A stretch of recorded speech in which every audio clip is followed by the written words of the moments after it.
welcome to Tea Time. Today with me, Chaiti Narula. We're right here at the JP Greens in Greater Noida, and joining me on the show from New Delhi is Ravi Saund of CHD Developers. Now, there are very few people in life who actually scratch beneath the surface. Ravi Saund firmly believes that believe in what you do and love what you do, everything else in life will fall into place. Discussing his mantra for life and for business today is Ravi Saund of CHD Developers on Tea Time.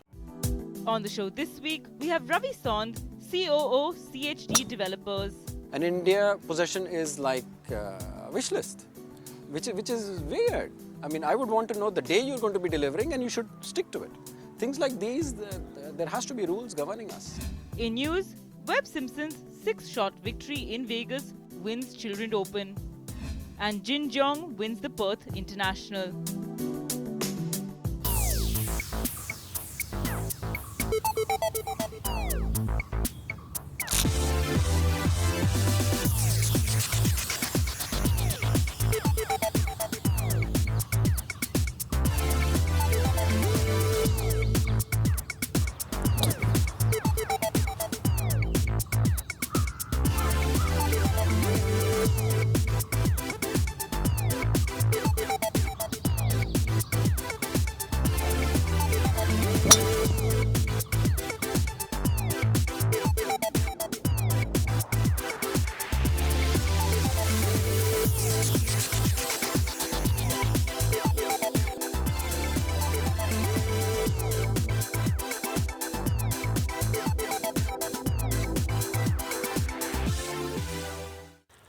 Welcome to Tea Time.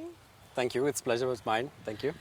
So I've come across a very few people in life who actually end up scratching below the surface, and you're one of them. I was reading about you the other day, and somewhere you mentioned, love what you do and believe in yourself, and everything in life will fall into place. Absolutely. From early years in my life, if I didn't feel like going to school, there was something wrong there. Right. Similarly, the idea was to go to the right college. Right. If you don't feel like going to the college, there's something wrong there. If you don't feel like getting up in the morning and going to your office and doing what you're doing, there is something either wrong with the office or what you're doing. So if 2 months in a row, if you're not happy, then there's a change. There is something wrong. Yeah, There is a absolutely. change. That is Absolutely. interesting philosophy. I love the way you follow your passion. So real estate, you made your way into the real estate sector. Is that your passion? Is that what you love doing the most? Well, besides my family, my lovely wife and my 2 children, Okay. real estate is all I love. It's like a new baby born every time a building gets possessed. It's excellent. I just love it.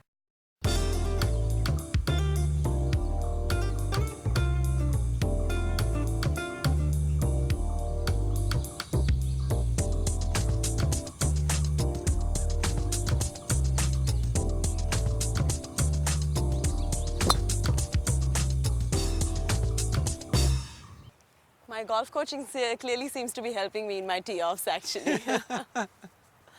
So talking about Tempest now, real estate sector, something that poses a lot many challenges as you go along the way. Yeah.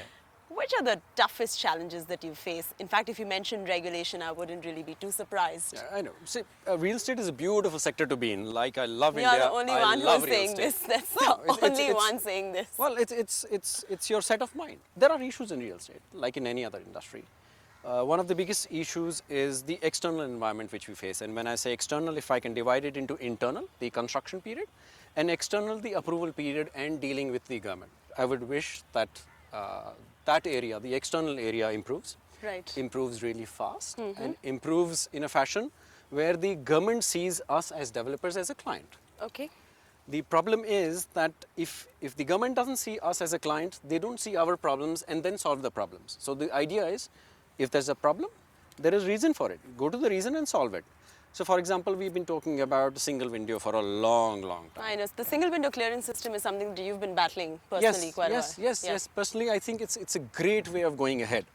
The idea is people should know where to go, Okay. what to do, Okay. and absolutely know what not to do. Right. The time which we spend on doing approvals is approximately 20 to 20% of the entire project time, Okay. which is a lot of time, Yeah. and which can easily be efficiently reduced. Right. So that's something which I would love to see. Ravi, staying with regulation, a regulation bill for the real estate market, what's your take on that? Again, I love it. See, the idea is that we need rules Right. and we need rules which are going to be helping developers delivering the right product to the client. True. The idea is not to curtail or put us behind bars or to make sure that we don't do something which the government doesn't desire us to do. Right. If the government doesn't desire us to do something, put it in black and white. We would absolutely go and not do it. The idea is to do business, do clear, clean business in India. I mean, the world is looking at India. The clear, clean business, is that even a possibility in the sector that you deal with? Absolutely. So a small example, when I took up real estate after I did my MBA, it was called property at that point of time. Correct. And the alumni book of my college told me that, can we change it into my father's business? Because that property was not something you would want to be. And I told them no. So from there, 20 years ago to now, which is real estate professionals, like a whole lot of us are coming in, things are improving. I see a bright future. I don't see any reason why the property business or the real estate business cannot be streamlined into black and white, into legal and illegal. More importantly, the illegal part should be taken care of and legal should be allowed. So for example, which date do you deliver the project? So I have made sure that my children are going to be going into a school after I have booked a unit in a particular project, and I've done a whole lot of items which depends upon the possession. And in India, possession is like a wish list, which is weird. I mean, I would want to know the day you're going to be delivering and you should stick to it. Things like these, there has to be rules governing us. Ravi, you have totally shunned the idea of investing in a land bank. Instead, you seem to be following a segment, a focus based on segment, geography, etc. Yeah, well... What's the idea? Well, idea is very simple. So we are focused. So we are mid-segment residential player. We are an NCR player. We love Haryana. We are in Gurgaon and Karnal. Right. Now, having said that, the idea is for us, we treat land as an inventory, Okay. not an asset. Not an So, asset. yeah. So the idea is that I don't want to waste Interesting. time in developing that parcel of land, getting it converting into FSI, and then constructing and selling it. Right. So if you divide the whole process, there are four kinds of people. One, are the landowners. Right. The others are who get the land converted into FSI, which is the developed area. And then there are developers, and then there are people who maintain. So we are the last two. We Right. only cover the last 50% of the pie and not first 50% of the pie, because we believe that's our expertise. Again, True. the idea is to be efficient. We are really efficient in constructing, selling, giving possession and maintaining. We just want to do that. So that's the reason why we So, don't... you discussed about your love for Haryana and Gurgaon and the NCR region as well. That is something that we will be discussing in much detail. The market when it comes to the NCR region in this country. On the other side of this break, take a quick breather on tea time. We will see you on the other side.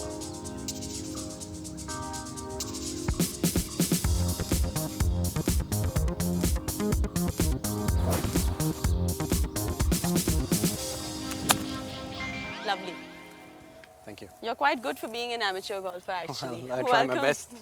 Welcome back to Tea Time. We're in conversation with Ravi of CHD Developers, and we were discussing about the NCR market in much detail. Now, for people who are living in the NCR region, there are a lot of pet peeves, right from water to power to a lot of commotion to a lot of issues. So, but the life in NCR region is deemed to be much superior than in actual Delhi. So, no surprises there that the middle class is not being able to afford the NCR region anymore. See, if you divide the pricing into Right. three formats, one would be the profit, the other would be cost of construction, and third would be the cost of land. The supply of land is very limited. So True. that's the reason the cost of land is increasing the maximum. Yeah, it's just a demand-supply Yeah. equation, So straight up. the solution to that problem is simple: to have bigger pieces of land. The government has to make sure that the approach road to that parcel, which is 50 kilometers from Delhi or Gurgaon, has a road, has a sewer, has a water supply, and the prices will automatically come down.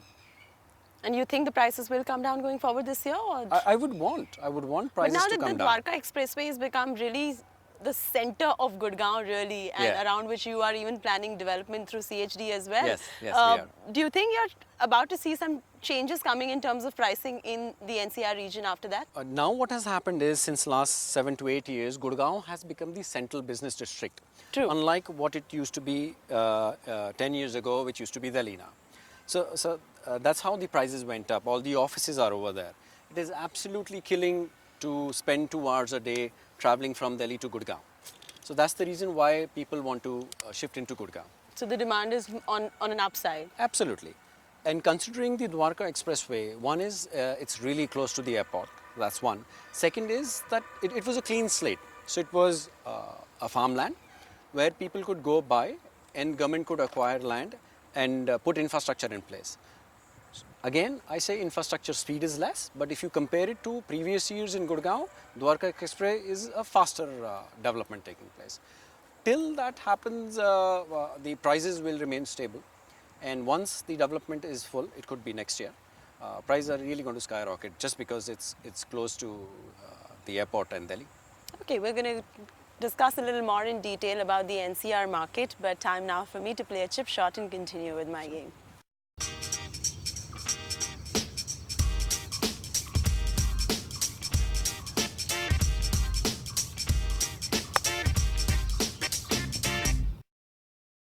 Now, FDI in the real estate sector, we're seeing foreign direct investments going down in the country. How is that impacting your sector? The reason why foreign direct investment is coming less into India is because of the rest of the world, not too much about us. Having said that, when money shrinks, cost of procuring money goes up. Okay. So if a bank We're going to come to currency depreciation on the other side actually, but for now what I really want to focus on is that the lessening of FDI influx and its impact on the real estate sector now. How is that impacting? It's a very capital intensive industry. Right. We need a lot of money to buy land, convert it and then construct. Right. And the Indian laws doesn't allow a bank or an institution to fund land procurement. Any source when reduces, the cost of procuring that land goes up. Right. Because the interests go up, the desire of the owner of that money goes up. So when FDI is reduced, we get negatively impacted in the sense that the cost of procurement goes up. The number of projects are less because you cannot expand.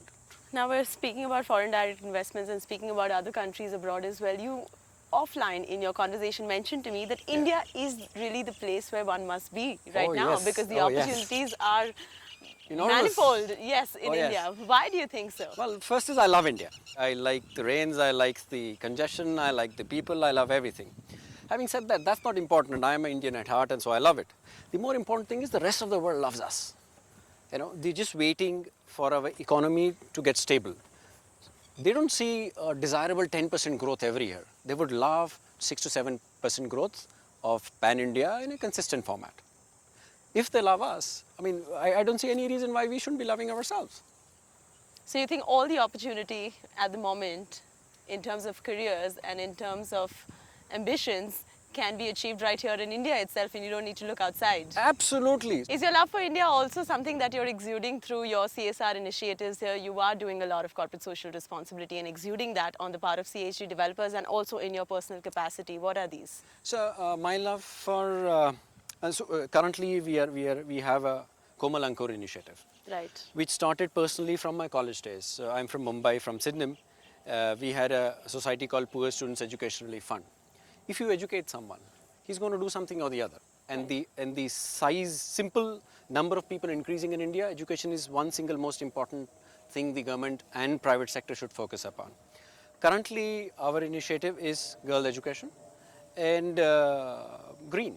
So Komal Ankur fits both. So before we take a break, what are your last thoughts on what is that one factor the NRI needs to keep in mind before investing in the Indian ecology and the way of things in the Indian real estate market? First is that when they invest in India, they must look at the background of the developer.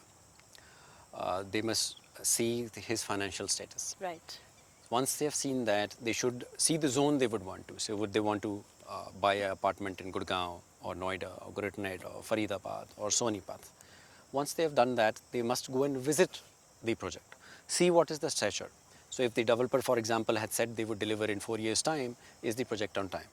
Because it's very important to deliver the project on time. And if the company is in a financial difficult position, they would probably not deliver it on time. So these are the 3-4 items which an NRI should absolutely see it. Just don't Google or call your uncle or aunt and say, you know, I want to invest, and they would suggest, come to India. one more reason to come to India. But the rupee is also depreciating, and Yes. we will continue discussing the impact of the depreciation of the rupee on the real estate market in larger detail with Ravi Saund of CHD Developers. Let's take a quick break. On the other side, this and much more. Thank you for staying with us on Tea Time. We're in conversation with Ravi of CHD Developers. Now, before we took a break, we were discussing about the rupee movement and how that impacts the real estate market as well. Now, the rupee is depreciating. Yes. With that, imports become more expensive, which means construction becomes more expensive. Now, does that make under construction property dearer? Well, it's a little complicated than that. The Indian government is trying to make sure that India becomes an export-oriented company, like China. That's the overall scenario. And if we see that effect, which is again, if the purchasing power of an individual in India grows up, the real estate also booms. Right, So that's the macro angle to it. right. The items which we are importing, and normally now we are only importing, most of us are importing from China, Right. they become more expensive. Right. But if we consider the percentage of imported items as of overall cost of Right. construction, it would be less than 5%. Correct. The overall impact, therefore, in construction cost is very less. Right. But if you're comparing it to the cost, what the item cost last year Yeah. to now, yes, the cost has gone up, and to that extent, it is affecting us negatively. Negatively. Yeah. So, Ravi, what is it exactly that the consumer should bear in mind given the scenario in India today before investing into the real estate sector? World is changing, so is India, so is real estate.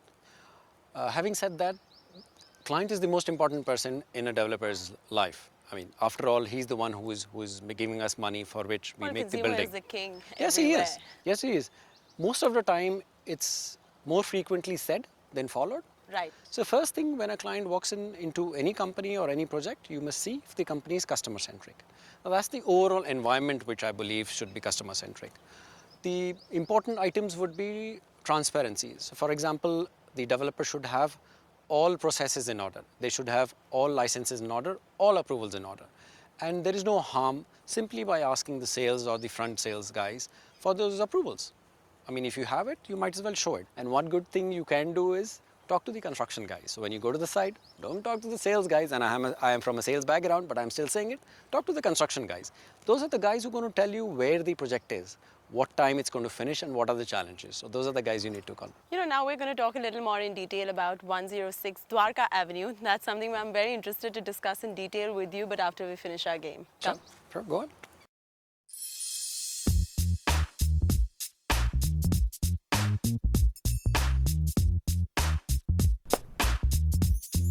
Lovely.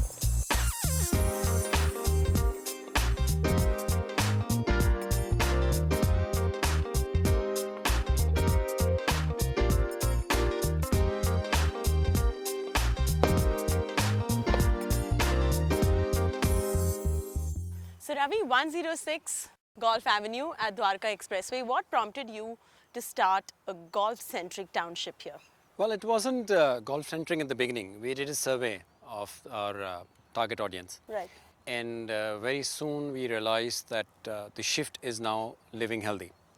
Like you and me were talking offline, most of the younger generation wants to live healthy. True. So from just a visual change in the facility which we provide, we wanted to go to a sport-based facility.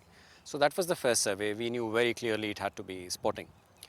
The second thing was when we went back to them and did a survey about what kind of sports they would want. We are a mid-segment residential player. Most of our target audience told us that golf was beyond that. Golf was for the elite or the rich or the top of the pyramid. So that's where the personal CHD challenge came in. The idea was to give them what they thought was beyond their reach. So at CHD, that's something which we cherish. If we can give more than what they expect, we love to do it. So that's how we got into golf. So under-promising and over-delivering remains here. Absolutely. That's the mantra. You get up in the morning, say it, and if you can complete it by night, you're a happy man. Something on the lines of the 106 Avenue in Mumbai. What's your take? Well, Would you want to even foray into Mumbai and giving Mumbai its own golf-centric township ever? Well, it's difficult to enter Mumbai. Currently, our focus is Delhi NCR. 5 years down the line, we would move to Mumbai. Having said that, never say never. I do understand there is shortage of space. I do understand the formats of golf haven't yet developed to fit into Mumbai. I am a dreamer, sometimes overachiever. If you ask me what I would want to do, I would probably want to create a golf course by acquiring land in the sea, like on the lines of what Dubai did. So Right. 15 years ago, we could never imagine that there's going to be an Atlantis Right. in the middle of Palm Jumeirah. So today we think that no, how can there be golf-centric development in Mumbai because there is water and there is hardly any land? Maybe policies will change. Maybe it's going to be possible 5 years down the line because definitely there is technology. On that note, thank you so much for joining me on Tea Time. Pleasure was all mine. Thank you for having me. On that note, that's a wrap from Ravi Saund of CHD Developers and me, Chaiti Narula, on Tea Time. I will see you next week. See you.